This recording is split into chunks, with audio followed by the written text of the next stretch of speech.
Welcome to Trinidad and Tobago to our News 4 report, a product of the Government Information Services Limited and the Ministry of Communications.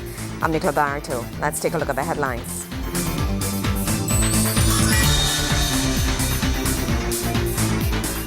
Fishermen and farmers affected by bad weather conditions receive assistance from the Food Production Ministry.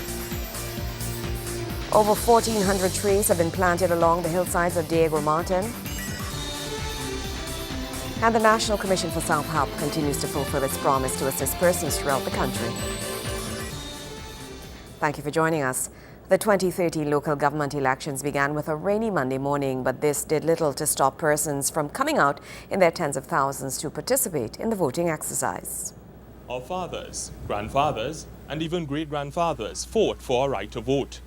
On October 21st, tens of thousands of citizens across Trinidad and Tobago also exercised that right to vote in the 2013 local government elections. According to the Elections and Boundaries Commission, the history of the electoral system in Trinidad and Tobago is deeply rooted in British colonization of the island.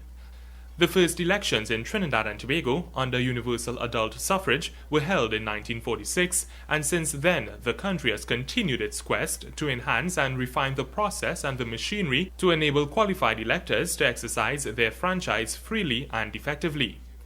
67 years later, on Monday, News 4 visited several polling stations to gather feedback from voters in the 2013 local government elections. Our first stop was at the St. Joseph's Girls RC Primary School, where there seemed to be a slow traffic of persons. We just get time off from work, come and cast a vote, and home time. It was nice, no hassle, It's just very cool and nice, We then moved on to the St. Joseph Government Primary School, where there was a bit more activity. Yeah, the process was good.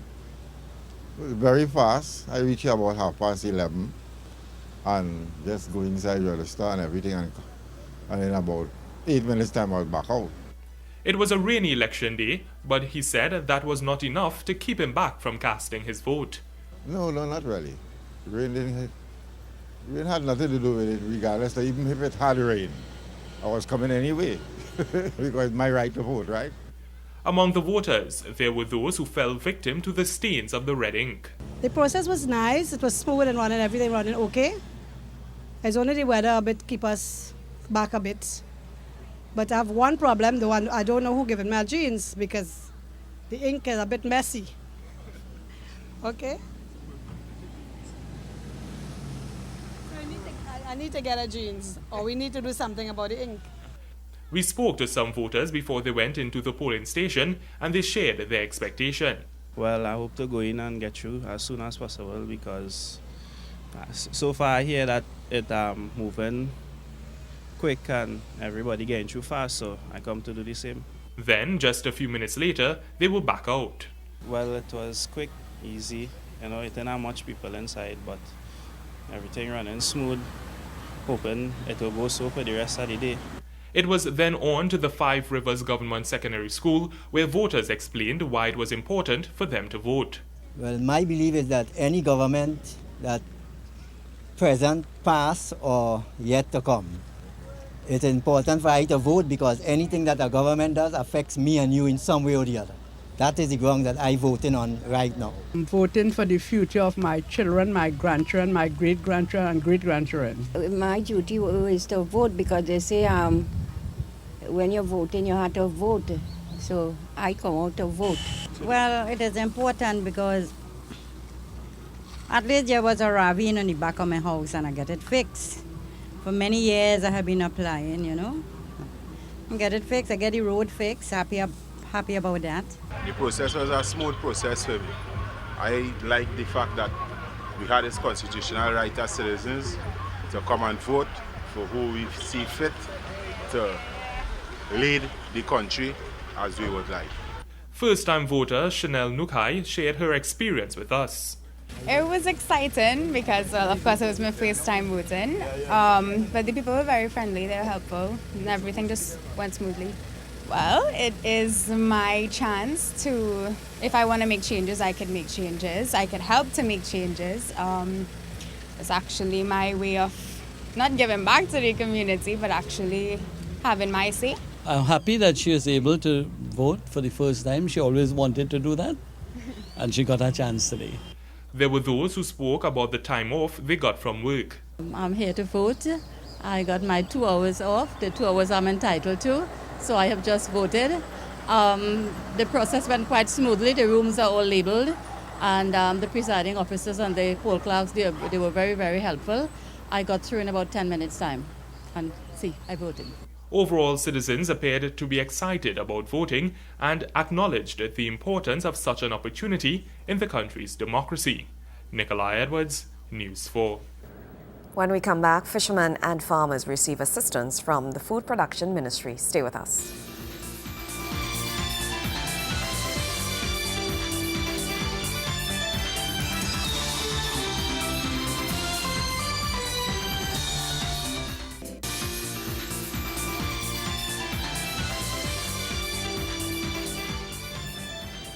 Fishermen and farmers affected by bad weather conditions have received assistance from the Food Production Ministry.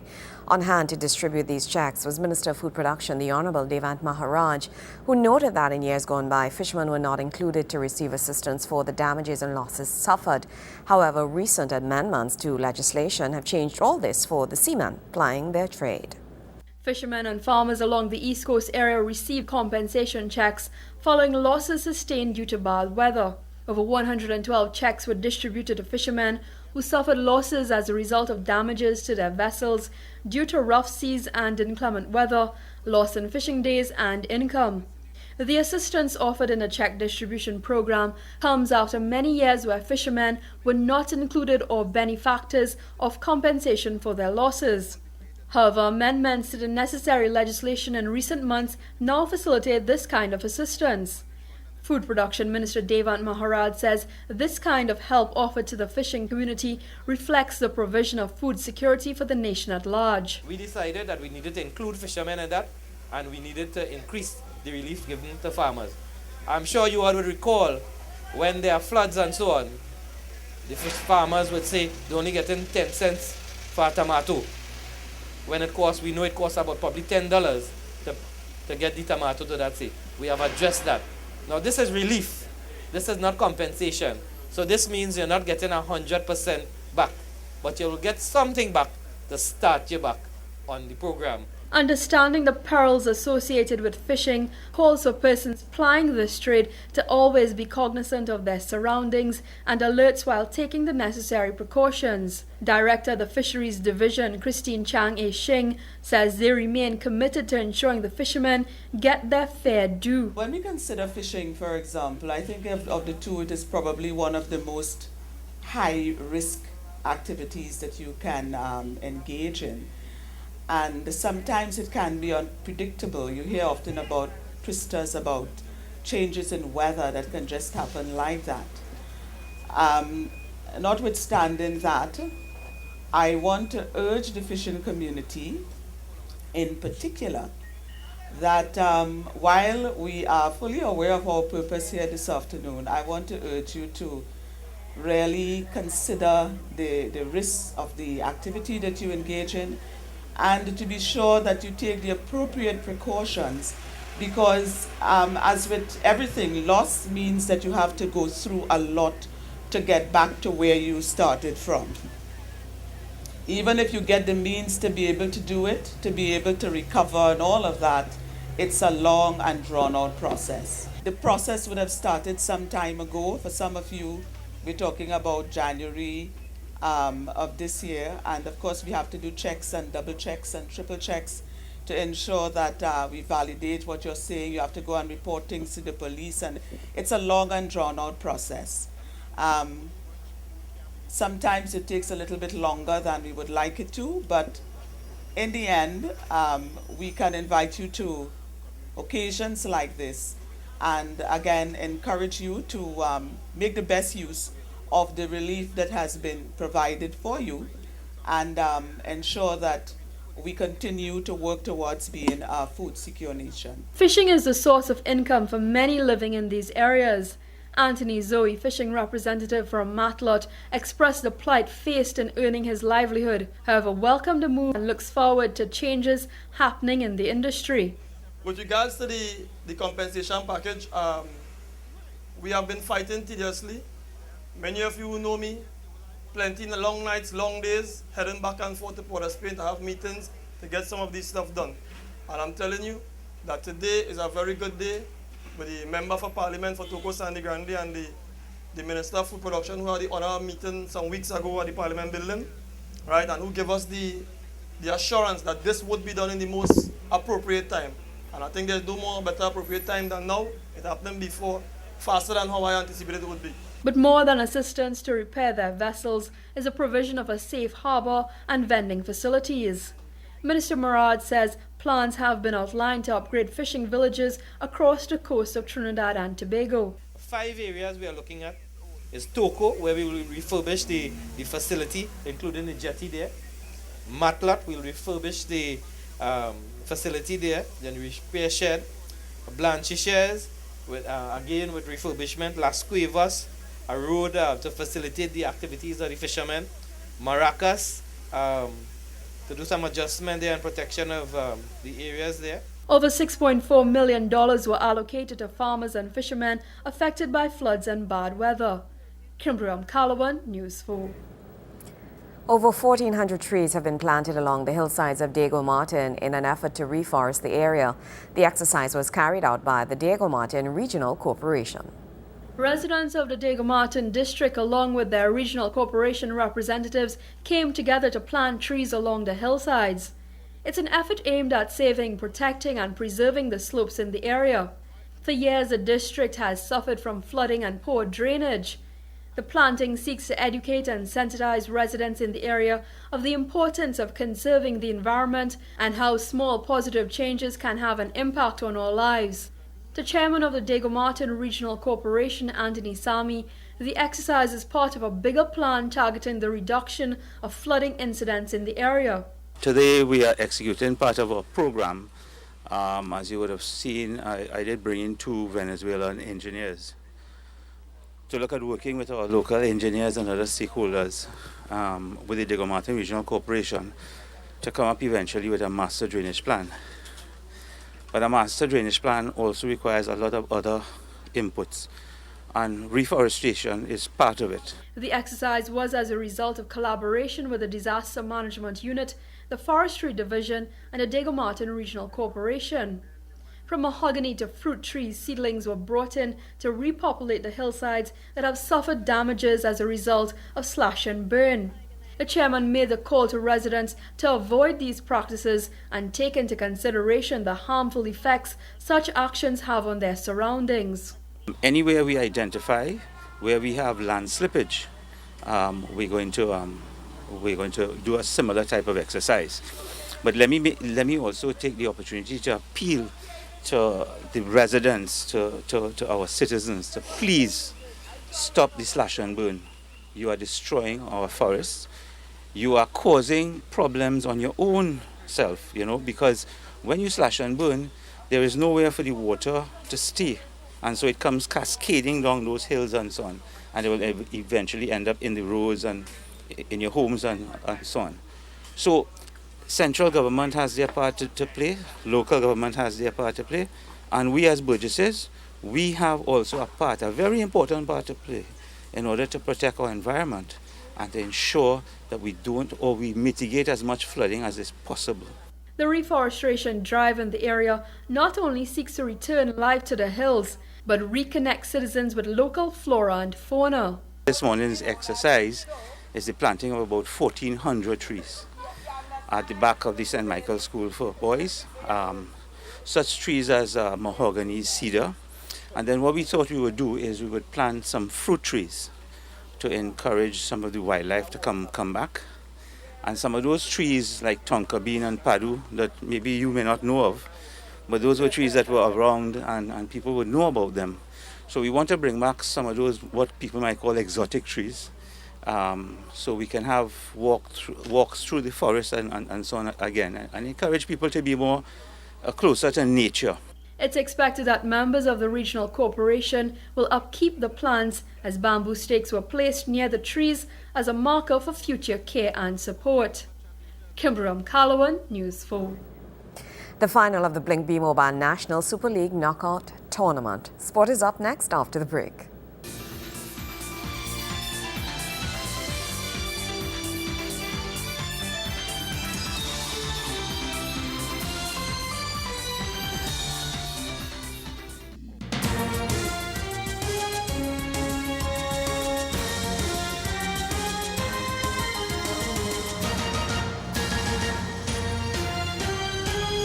The final of the Blink B Mobile National Super League Knockout Tournament was an epic contest between Club Sando and Guaya United.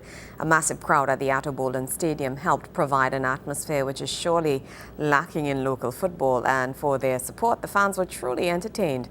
Wayne Cunningham was there and he has the highlights. This is what club football in a World Cup playing nation should look like. Club Sando.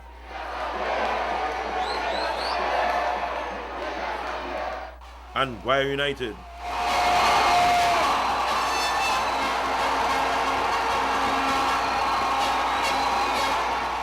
They met in the knockout final of the Blink B Mobile National Super League.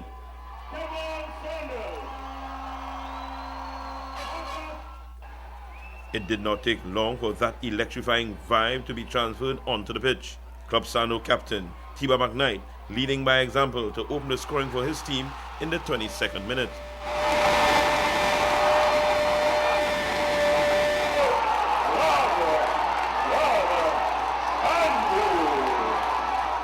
Two minutes after that strike, it was 2-0. Cornel Thomas with a masterful free kick to send the Sando faithful into a frenzy.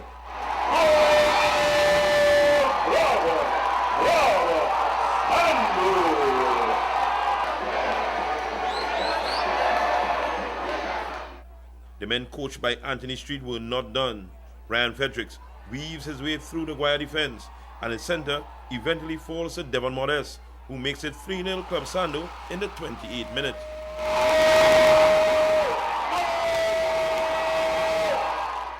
You would think that was game, set and match, but Guaya is a class unit and they fought back. Jody Allsop with a looping header to make it 3-1.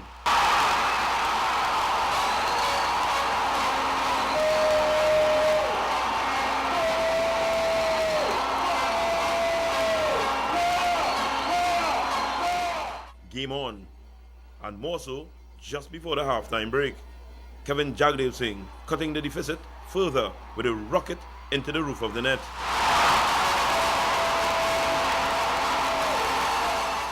As the second half began, Club Sando restored their 2-goal cushion. Andy London climbing well to bury the header and make it 4-2.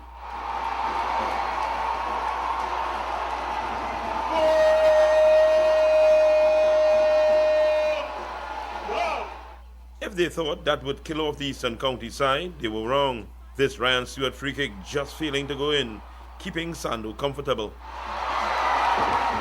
That ease of mind will turn to concern as Guaya turned up the pressure and was rewarded. The Sando players screaming for the offside call, but the goal stood. 4-3 the score.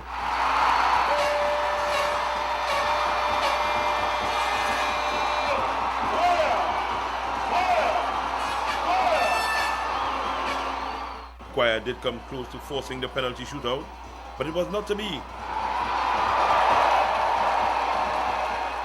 Club Sando held on for the 4-3 win to capture the Super League knockout title.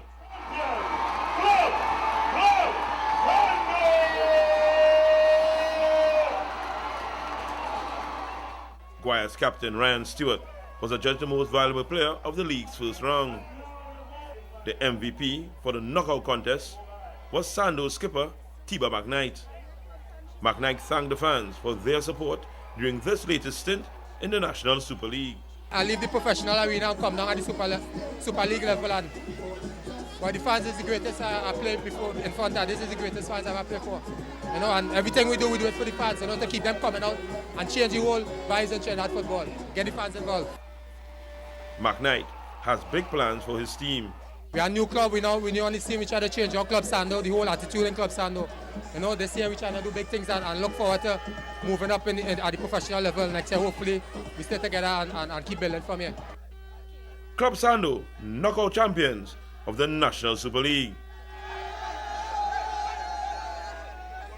Wayne Cunningham, News 4 Sports.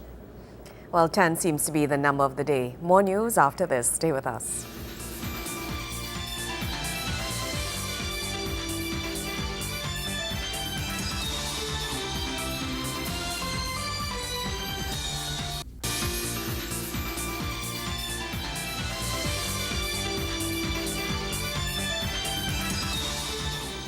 As we wrap up, a total of $1 million in house repair grants have been given to citizens of Southwest Trinidad. This comes as the National Commission for Self-Help continues to fulfill its promise to assist persons throughout the country in need of grants to repair their homes. Persons from Oropouche East, Oropouche West, Faizabad, Point Fortin, La Brea and Siparia have all received grants from the National Self-Help Commission to repair their homes. The Commission embarked on a mass grant distribution drive almost 3 weeks ago and have already distributed grants to persons in Arima, Tunapuna, Diego Martin, Rio Claro, Princestown, San Fernando and Couva. Speaking to the grant recipients, CEO of the Commission, Reynald Baliosing, says his organization has been able to accomplish a lot given its limitations. The Self-Help Commission distributed 1,465 minor repairs and reconstruction grants, but we had 6,000 people applying. We distributed 570 emergency grants, we built 95 low-cost houses, and we implemented 219 community infrastructure projects. This gives a total of 2,349 projects with a limited budget and a staff of 60 persons. He adds that citizens can expect the Commission to now do even more given the boost in support received from the government. In this current financial year, the government has allocated a 50% increase in funding to the Self-Help Commission. And therefore, under the guidance of the Board of Directors, led by the Chairman, Mr. Mungaru, we decided to go around Trinidad and Tobago and to meet the needs of the people in a way never seen before.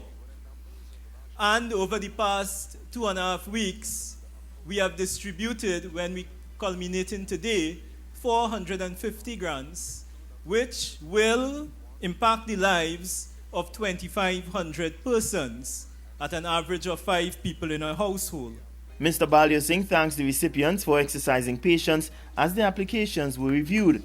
He adds this is only caused by the approval process, which is thorough, to ensure that disadvantaged citizens take precedence. We look carefully at your criteria for issuing a grant. We prefer to give a grant to a lady with 3 children who is a single parent living in a board house than to give a grant to somebody whose concrete house is damaged by flooding. We have met many people who come to us to add on a room to our house. We have a case of a young lady wanting to add an additional bathroom to her parents' house and needs a grant from the Self-Help Commission. But we have little children without indoor plumbing. And parents of households like that asking us for a grant. And therefore we have to give priority. So therefore when we go through the system of determining who receives a grant, sometimes you, the applicant, may find it takes long. Meanwhile, Vice Chairman of the Commission, Ms. Betty Ramnarayan, is urging the recipients to take advantage of the value the grant can bring to their homes and families. With this grant, we are hoping that you will be able to improve your living facilities at home. When your house is repaired and you're a bit more comfortable, then you can devote more time to your family and children. You will have a certain peace of mind with which you can work with your family, you can supervise your children, you can do so much better at home and the community. The grant distribution ceremony is expected to next take place in Tobago within the coming days. Gregory McBurney, News 4. Well, that's how we wrap up this edition of our News 4 report, a product of the Government Information Services Limited and the Ministry of Communications. I'm Nicola Barreto. Thank you for joining us.